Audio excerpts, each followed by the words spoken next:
devenues, mesdames, messieurs, communales et municipales du 17 mai prochain.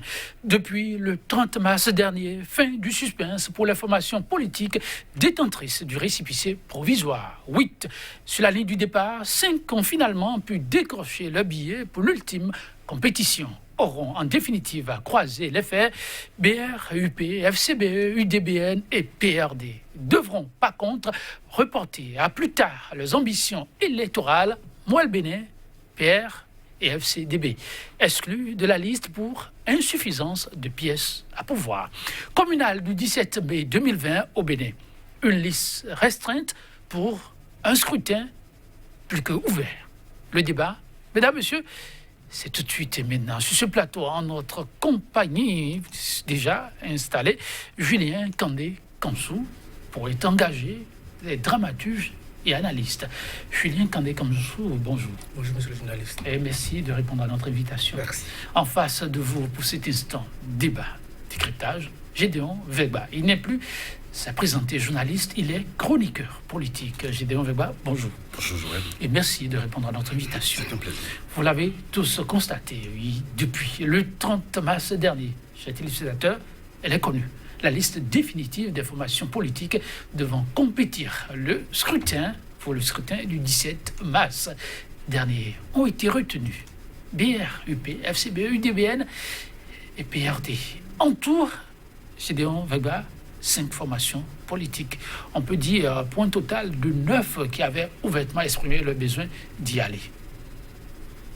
Oui, vous avez raison. C'est un processus vraiment périlleux pour les partis politiques. On a constaté que ça a été vraiment la croix et la bannière pour ces partis politiques qui ont déployé vraiment, je dirais, des moyens logistiques faramineux, impressionnants, je vais dire, impressionnants, pendant tout ce processus.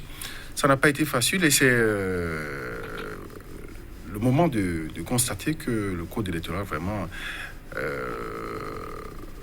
je dirais, a laissé beaucoup de personnes sur le fin. Parce que, vu le branle-bas à la Sénat, pour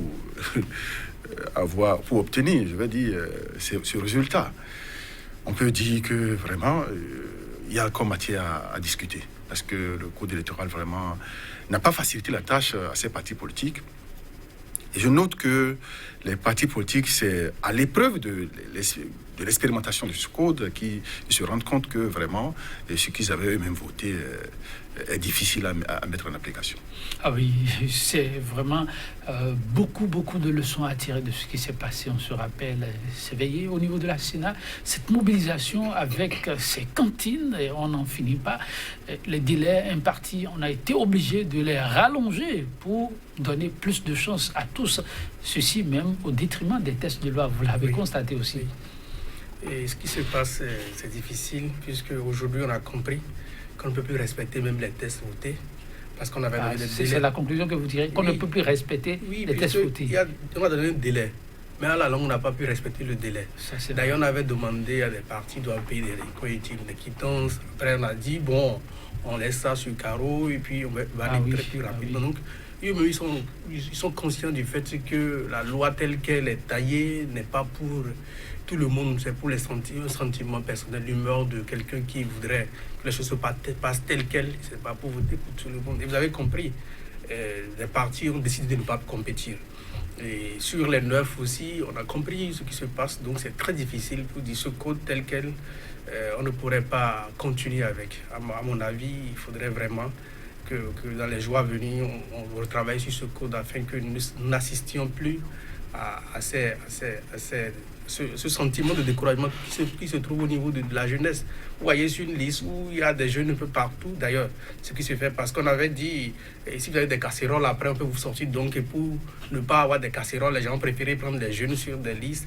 Et ces jeunes-là qui pensent qu'aujourd'hui c'est leur tour de gérer, mais voilà, on dit que ce n'est pas possible de participer parce qu'il se pourrait qu'il y a des exigences qu'on n'a pas eu la possibilité de satisfaire. Et dans la même logique, on voit qu'il y a des partis qui sont proches du pouvoir. Ce sont ces mêmes partis qui ont toujours la capacité de remplir les conditions, de publier même leur liste avant que la Sénat donne le récépissé définitif.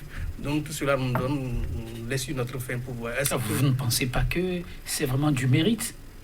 Je ne pense pas, puisque nous avons vu des fautes mineures, des fautes majeures ici.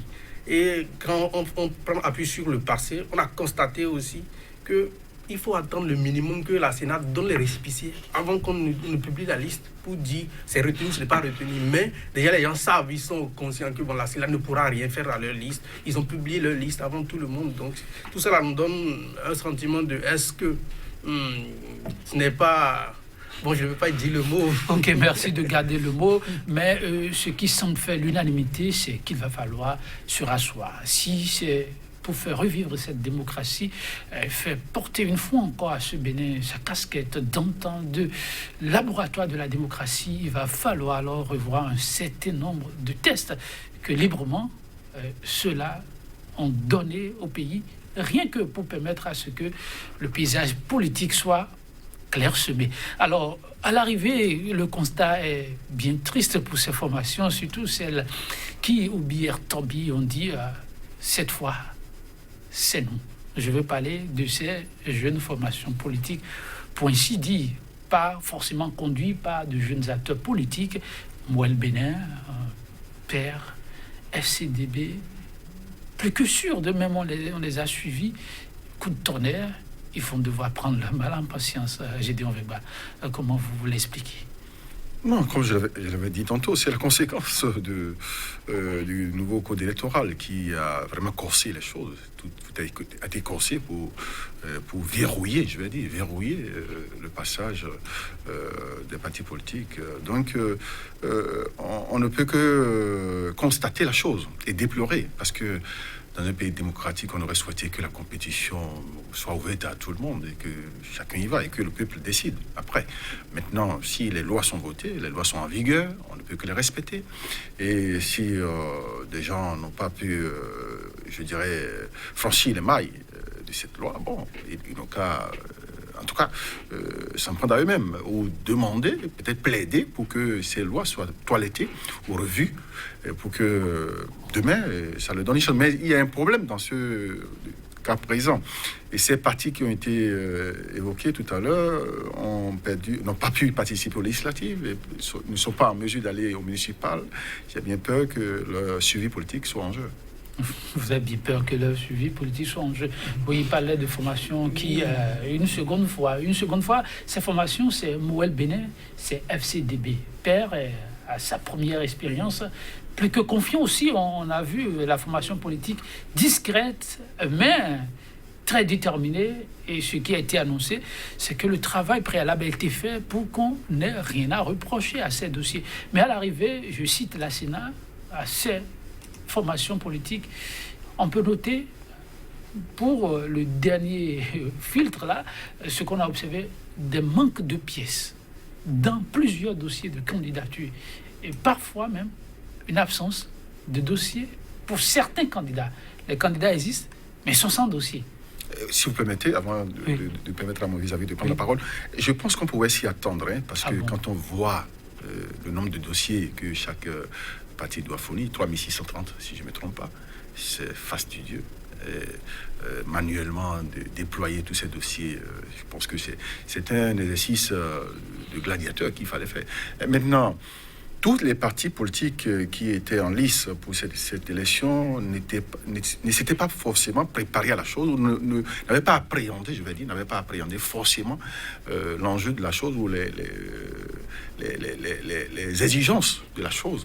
Donc c'est à la tâche qu'ils se sont rendus compte que c'était une affaire vraiment compliquée. Et malheureusement, quand on est déjà dedans, on ne peut plus s'en sortir.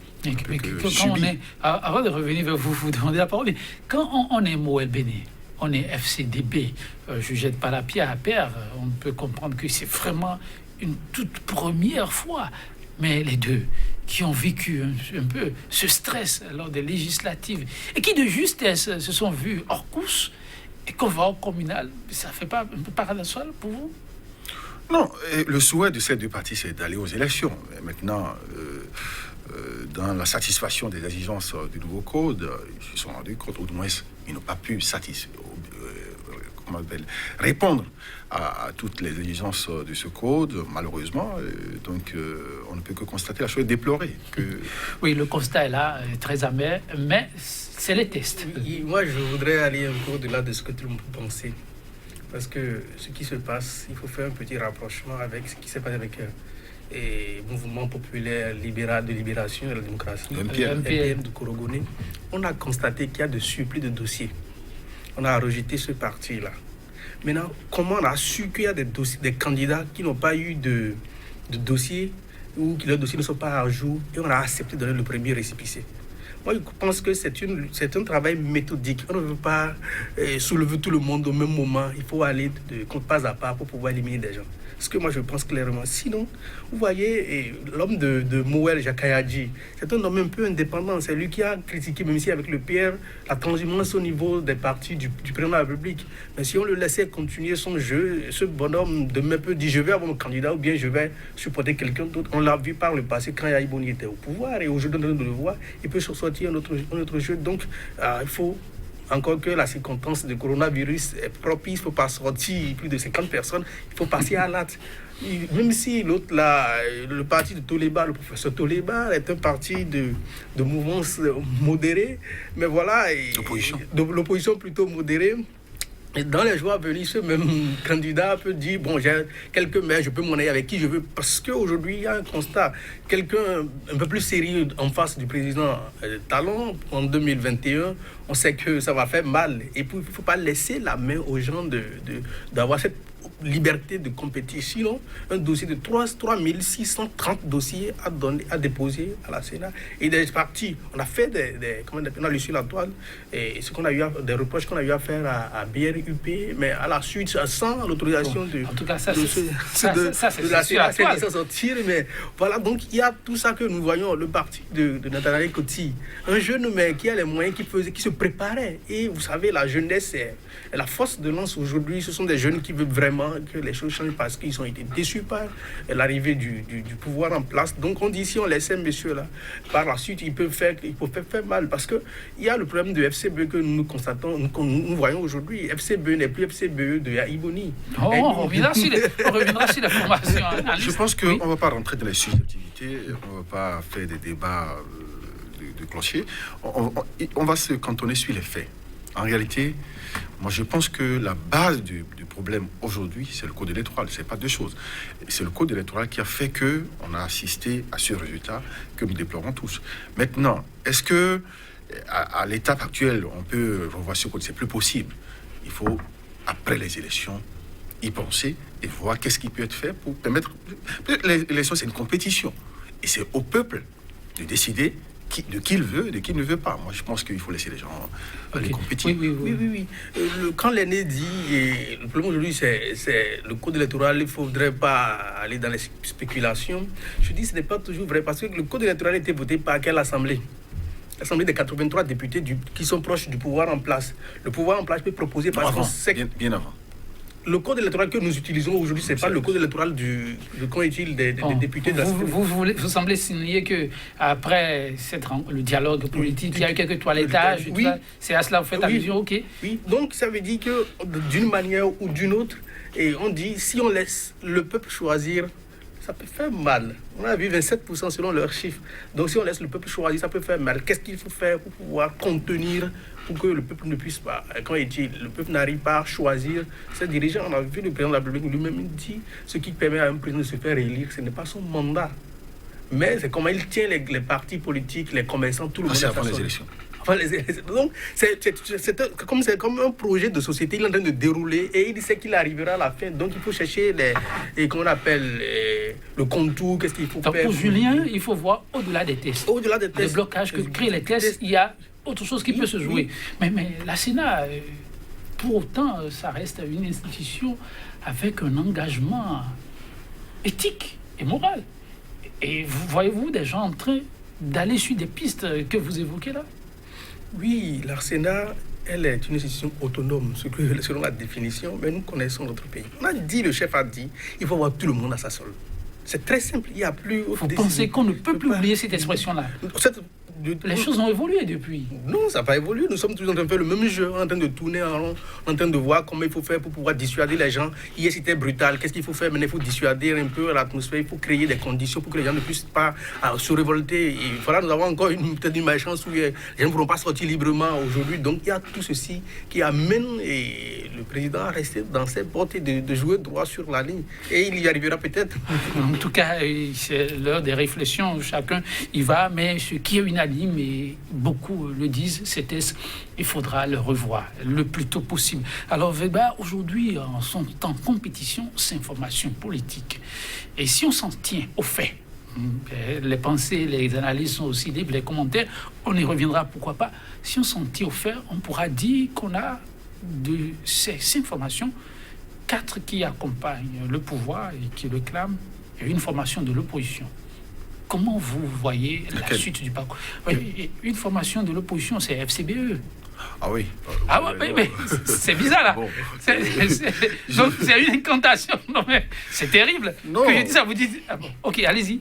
Non, je pense que... Non, vous avez bien fait de le noter. Ouais, c'est l'FCBE sont de l'opposition. Maintenant, quel FCBE? Parce que...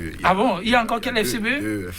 Bref, les FCBE ne sont pas, comment je vais dire ça, unis autour du parti. Il y a une division interne, ce qui est normal, avec les nouvelles réformes engagées. Et moi, je pense que c'est bon. La compétition est ouverte à 5 formations politiques qui iront sur le terrain pour, en tout cas, tester leur popularité et peut-être se faire une autre, je dirais, audience politique. Et est-ce que le jeu est ouvert à tout le monde ou est-ce que la chance est la même pour tout le monde? Oui, je pense que c'est une compétition. Chacun ira et déployer tout son talent sur le terrain et récoltera ce qu'il mérite, je veux dire. Et est-ce que, pris un par un, chaque parti politique aujourd'hui dispose des moyens vraiment pour arriver à ses fins?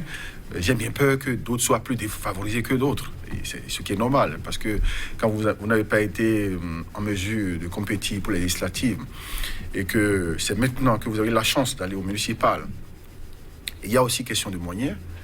C'est toujours difficile pour un terrain qui n'a pas été occupé hier de reconquérir ce terrain. Donc ce sera un grand travail pour ces partis politiques qui n'ont pas pu participer, par exemple, aux législatives, qui sont en compétition pour les municipales. Il va falloir travailler de façon vraiment très, je dirais, corsée pour vraiment pouvoir tirer son épingle du jeu. Maintenant, il y a la barrière des 10% qui est là, qui aussi constitue quand même un autre filtrage, parce que vous avez beau faire tout ce que vous voulez faire, si je prends le PRD, que c'est seulement l'OEB ou une nouvelle région que le PRD arrive à faire, à donner de la voix, je veux dire, ce serait difficile pour le PRD d'avoir des conseillers, parce qu'il faut avoir 10% au plan national pour valider son ticket. On reviendra graduellement sur ces aspects. C'est quand même la grosse interrogation aujourd'hui. Avec ces informations politiques, est-ce qu'on peut se dire que le jeu est plus que jamais ouvert? Votre vis-à-vis a apporté des éléments d'appréciation. C'est quoi, vous, votre regard? Oui, il a bien une raison de tiquer quand on parle de l'FCBE de l'opposition.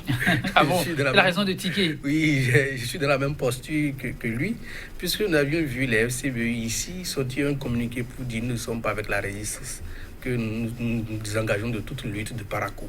C'est le premier fait. Deuxième fait, nous avons vu Yarouk qui a fait certaines déclarations sur les antennes et qui même a accusé les partis de l'opposition que ce sont eux qui n'ont pas voulu être à jour vis-à-vis de la loi. Et après, on a vu la posture des coordinateurs FCBE chez le président d'honneur Aïbouni. On a vu ce qui s'est passé comme communiqué à la fin. Et on a vu aussi ce que l'ancien président Aïbouni a mis sur sa page Facebook en disant qu'il n'accepterait pas que FCBE soit le troisième pôle du président de la République en exercice Et dans la même posture, on a vu, il a dit qu'il va faire une pause, bien une retraite politique momentanément. Et on a constaté que depuis longtemps, il n'est plus sur la question politique, il parle de la santé, ce qui a un rapport avec l'international. Donc, tout ceci nous donne les éléments de l'appréciation qui montrent que FCBE aujourd'hui, ce n'est pas un parti de l'opposition. Encore que si le président d'honneur Yahya Boni ne finance pas les campagnes, ou est-ce qu'un ancien ministre comme Paul Rumpé peut avoir les moyens aujourd'hui de déployer tout ça pour tous ces candidats pour faire meeting sur le territoire national? Vous n'oubliez pas la cotisation des membres. Je reviens, nous connaissons comment ça se passe dans les partis politiques au Bénin. Donc, depuis peu, il paraît, les Bénins ont commencé par cotiser. J'ai pas vu. Ah bon? J'ai pas vu.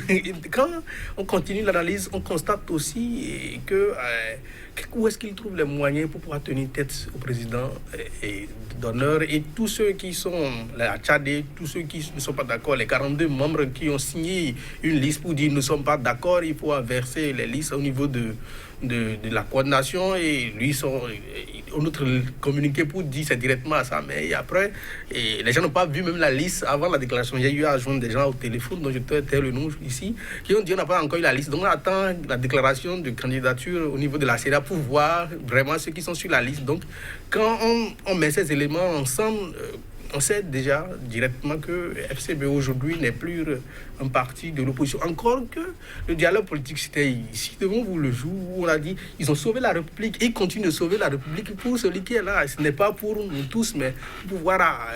c'est à cause d'eux qu'on a parlé de dialogue politique, entre guillemets. C'est à cause d'eux que la révision de la Constitution a été faite. Et puis après, ils vont sortir un communiqué. Nous étions liés, n'avions pas fait ces propositions demain. Donc, on constate. Et puis sur les plateaux, j'ai vu un monsieur qui dit le président de la République est celui qui positionne des gens. Il veut voir ceux qui sont sur les listes avant la validation. Est-ce que le problème de l'autre là, de Mouel, si on revient sur ça, c'était pas parce que le président de la République n'est pas sûr de ceux qui sont sur la liste là, ou bien il n'a pas pu contrôler la liste, il faut les sortir du jeu? Parce que ça a été dit, ça, c'est difficile toute la toile, un peu partout. On dit le président de la République veut voir ceux qui sont sur la liste, même les listes de l'opposition. Donc, à l'arrivée, nous constatons qu'il y a 5 formations politiques qui vont aux élections, mais ces 5 formations politiques vont travailler pour le compte du président de la République. Encore que... C'est pas trop hâtif ce que vous dites là. Je suis pas complètement d'avis avec lui. Qui ont des ambitions, oui, allez-y. Je suis pas complètement d'avis parce que, en réalité, si on veut être réaliste et sincère, est-ce qu'il y a un parti d'opposition? Parce que, est-ce qu'il y a un statut d'un parti d'opposition aujourd'hui? Des gens se réclament d'une position donnée.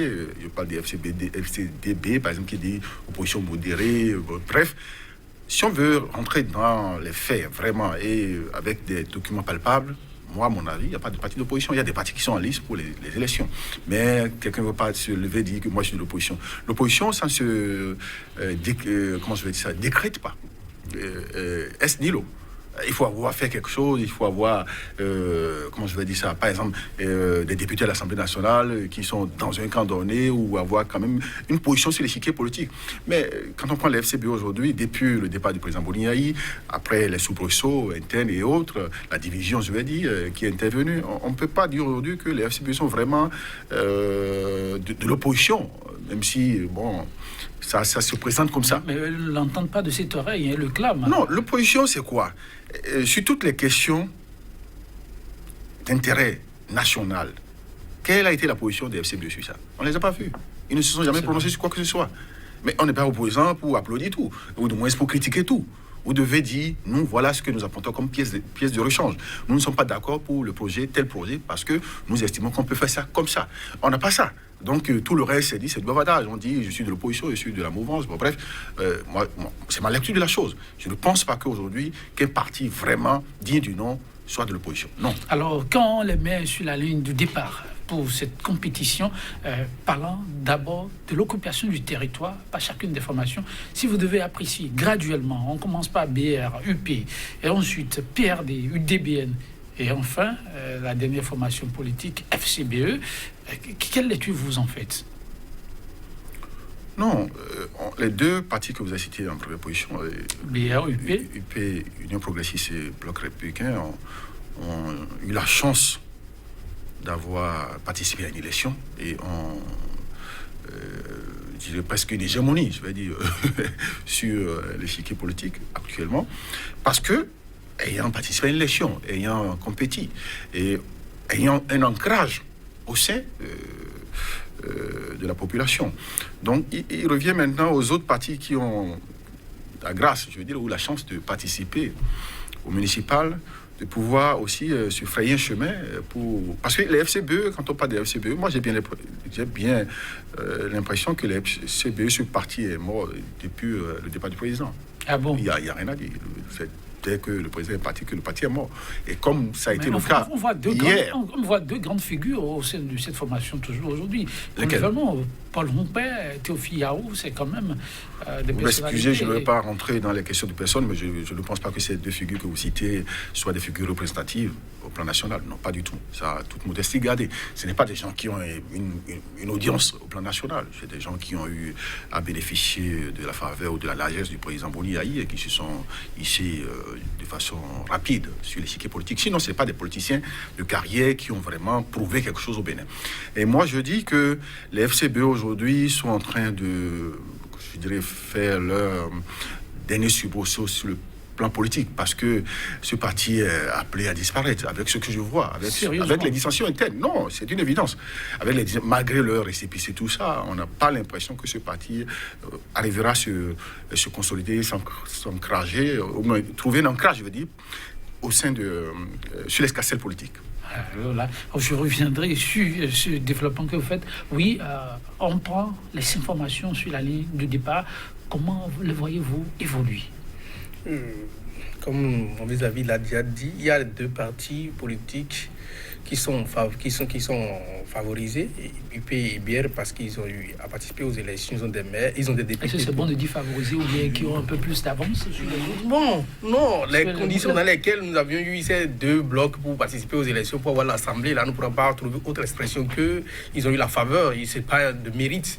Non, parce que si, je ne veux pas revenir sur le passé, mais ce sont des faveurs qu'ils ont reçues. Et quand ils ont eu, il y a des députés, c'est plus proche, c'est plus facile, parce que, bon, vous savez, les gens, pour des faveurs de nomination ou de promotion, on souhaiterait travailler avec le mouvement en place. Et bon, un jeune ne fait pas l'opposition, on vous dira toujours, tous les jours. Et puis donc, il y a cette avancée-là. Mais FCBE, moi, je ne crois pas, puisque si les FCBE avaient, après leur récépissé, la guerre, ils ont réussi à faire autre congrès avant ces élections-là.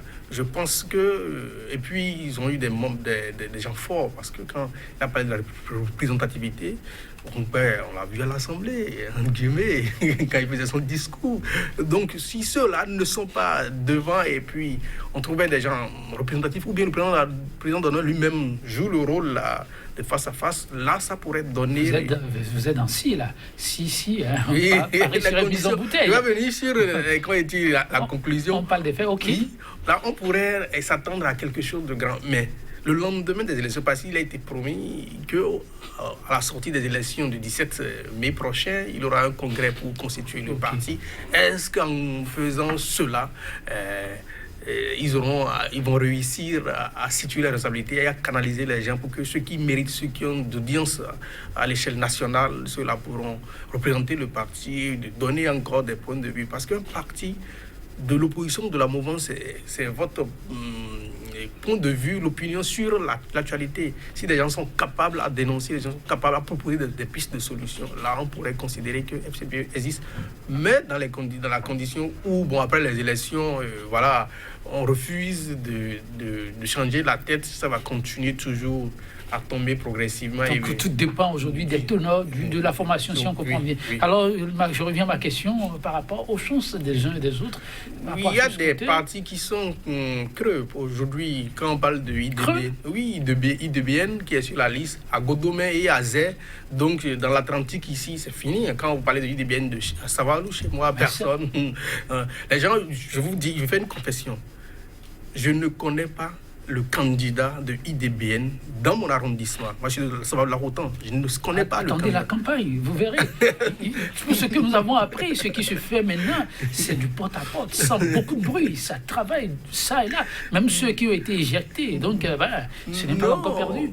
quand vous êtes un candidat représentatif, on n'a pas besoin de faire porte-à-porte avant qu'on nous dise telle personne est en train de faire mal, telle personne est en train de faire. Donc, ça se dessine d'elle-même. Donc, ce sont des partis qui, à un moment donné, ont couru juste pour avoir les candidats, les gens m'ont dit franchement, tu veux être candidat, je dis non, je ne peux pas me salir mon nom pour un petit sou qu'on va me donner pour dire qu'il faut être candidat. Donc, il y a de ces cas-là où les gens... dit que vous avez été approché, c'est ça? Plusieurs fois, je ne suis pas plusieurs formations. Merci de le nom de ces formations. Donc, les gens juste vont vous donner un peu de moyens pour prendre votre dossier, ils font faire tout le reste et c'est juste pour remplir une condition de nous allons participer aux élections. Et à l'arrivée, vous allez constater qu'il y a des partis qui ne pourront pas avoir un CA ou un maire, puisque la question de 10% est devant.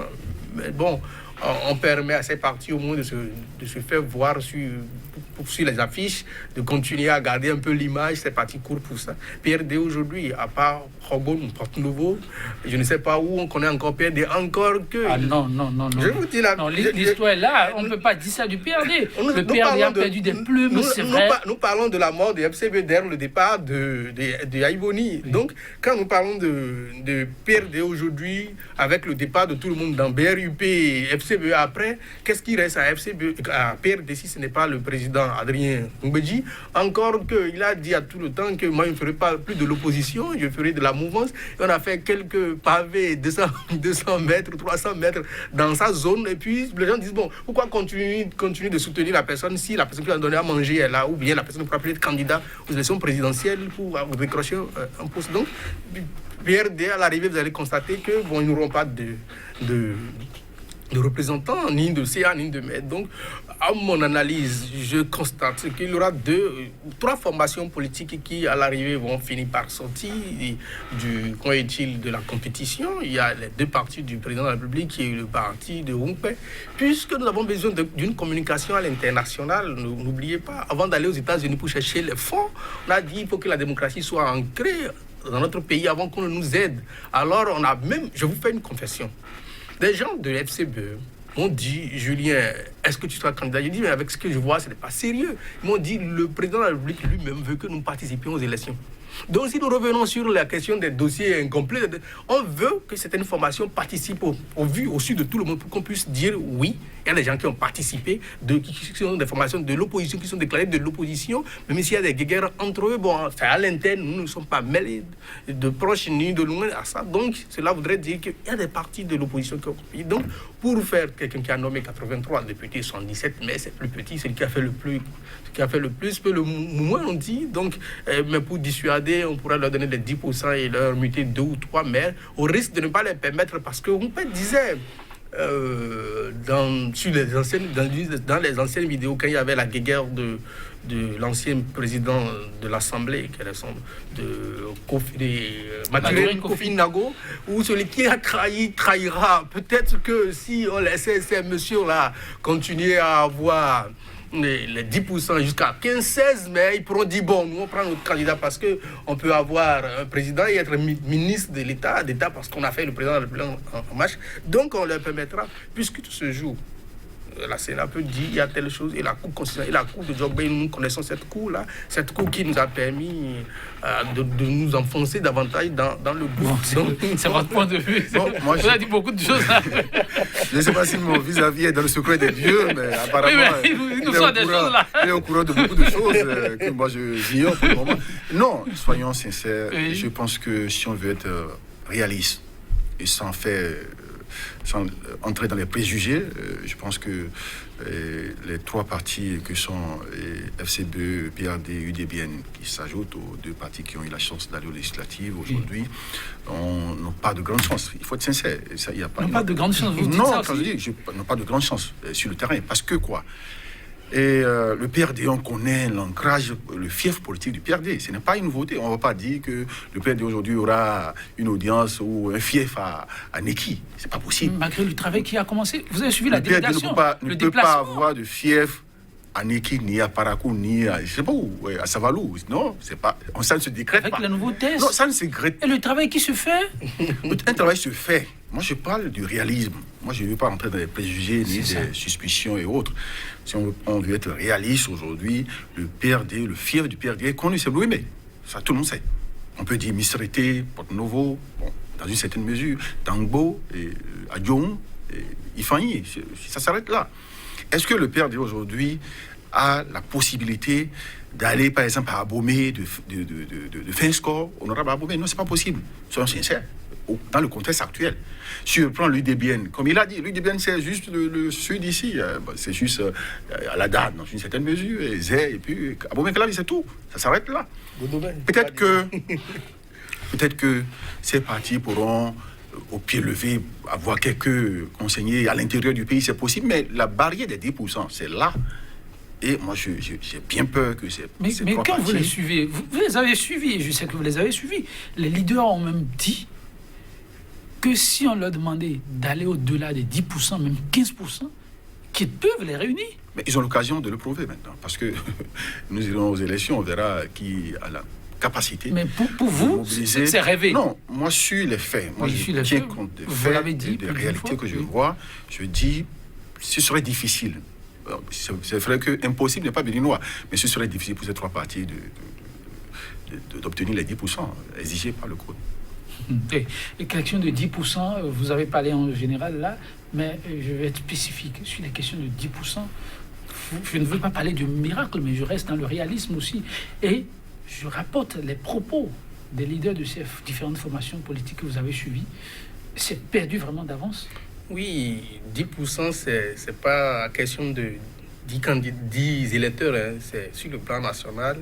Et le nombre de votants, il faut voir pour dire, on a 10%, c'est difficile pour des partis comme ils deviennent des partis comme PRD et FCBE. Bon, j'ai dit à la limite, on peut, parce qu'il y a un problème pour FCBE.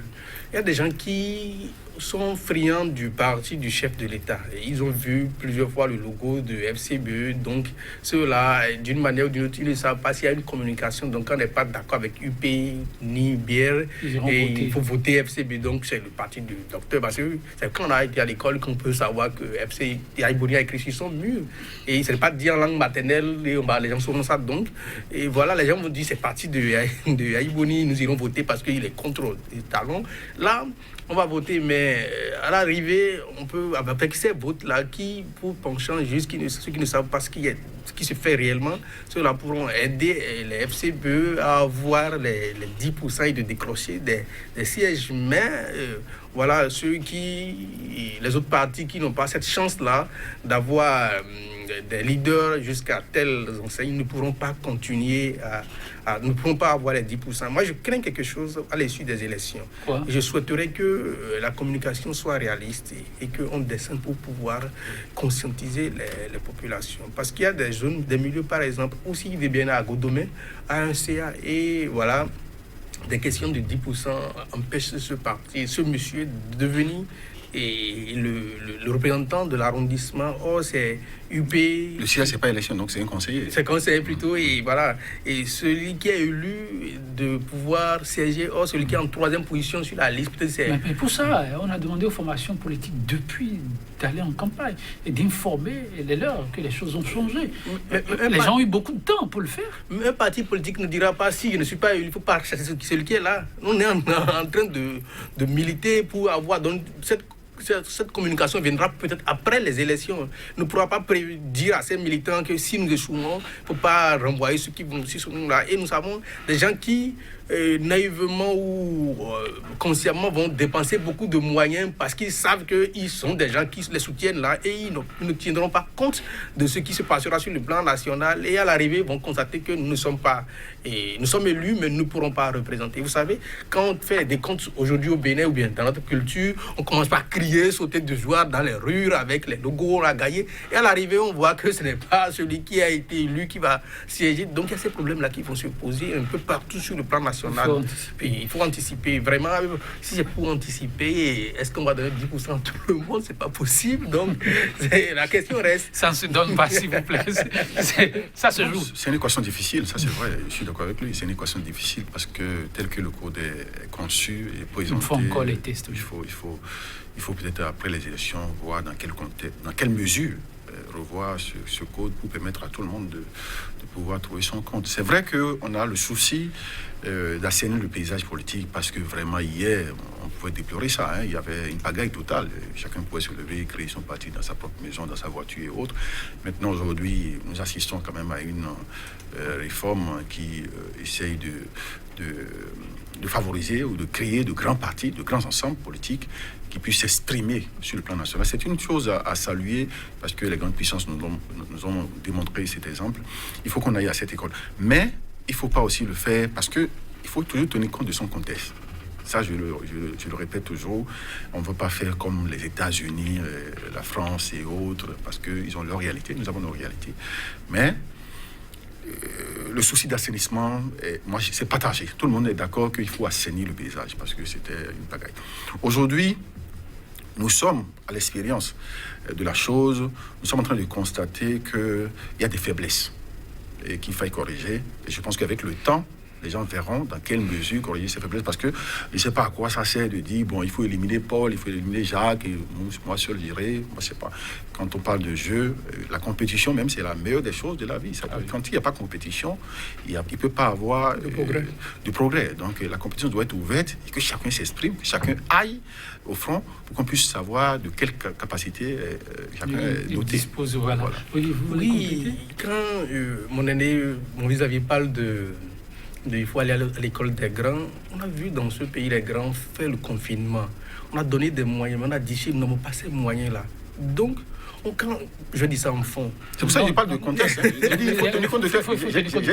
Oui, quand nous tenons compte du contexte, il ne faut pas vouloir copier des grandes nations qui ont fait ci et ça pour pouvoir créer des frustrations pour rien dans son pays quand on n'a pas les moyens de gérer. Est-ce que c'est ancré dans notre culture au départ? Et dans les mêmes conditions, comment on va dire à un parti qui vient de naître d'avoir des représentants partout? C'est difficile. Et dans le même temps, nous avons vu, on a dit qu'il faut assainir le milieu. Nous sommes déjà à 12 partis qui ont le récépissé. Et à la longue, il n'y a pas encore les USA, d'autres partis viendront sûrement dans les années à venir. Quel milieu en train d'assainir? S'il y a jusqu'à 5, si on veut avoir la droite et la gauche, c'est difficile. Non, plus de 200, on est à 200, c'est quand même... Non, quand on dit plus de 200 partis, des partis qui n'existent plus, des partis qui sont seulement enregistrés et qui n'existent plus légalement, c'est tous ces partis-là. Le temps qu'on vient en partie, on pose une question avant qu'on ne se sépare. Ces élections, on ne le dira jamais assez, sont à grands enjeux déterminants pour le scrutin de 2021. La présidentielle. Mais avec le tableau que vous présentez là, décidément, comment ça s'annonce alors en termes de candidature possible pour ces formations politiques? Dans la question, la réponse se trouve. Ah bon? Je pense que les partis savent qu'ils jouent pour le suivi politique, comme je l'ai dit tantôt. C'est-à-dire que soit vous arrivez à avoir une force donnée sur l'échiquier politique, ou vous disparaissez. Si vous n'avez pas une force, vous ne pesez rien dans la balance, personne ne comptera avec vous. Oui. Autrement, je reviens sous une autre forme à la même question. Vous semblez dire tout à l'heure que pour ces compétitions, on risque de n'avoir que 3 formations, sinon 2, qui ont déjà eu leur preuve avec les législatives. Alors, il faut bien porter un candidat. Et là, ça va se jouer comment? Oui, je me précise alors. Je dis que chaque parti aujourd'hui, en tout cas les partis qui sont retenus pour ces élections, qui sont en lice pour ces élections, doivent tout faire pour s'imposer ou se faire une force politique donnée. Sinon leur disparition n'est plus à calculer. C'est-à-dire que c'est d'une évidence. Il faut que chaque parti travaille, mais le jeu n'est pas facile. C'est difficile. Ça, il faut reconnaître. C'est difficile. Donc, il faut que tout le monde, en tout cas les 5 partis, fassent en sorte que... Merci, c'est terminé. Très rapidement, vous concluez là-dessus. Oui, je remercie. Je pense qu'à l'arrivée, si on ne sait pas faire, le président de la République sera toujours le perdant, puisque même s'il y a 2 partis qui ont les 10%. Gagnant ou perdant? Perdant, puisque ces 2 partis ont les 10%. Ils vont avoir des maires et nous n'avons pas de candidats. On fera le débat une autre fois. Mais excusez, je suis obligé de vous interrompre. Merci à vous, M. Julien. Merci également à vous, M. Grégoire. Chers téléspectateurs, merci d'avoir été des nôtres. Un grand merci à nos réalisateurs du jour, juste dans le sous.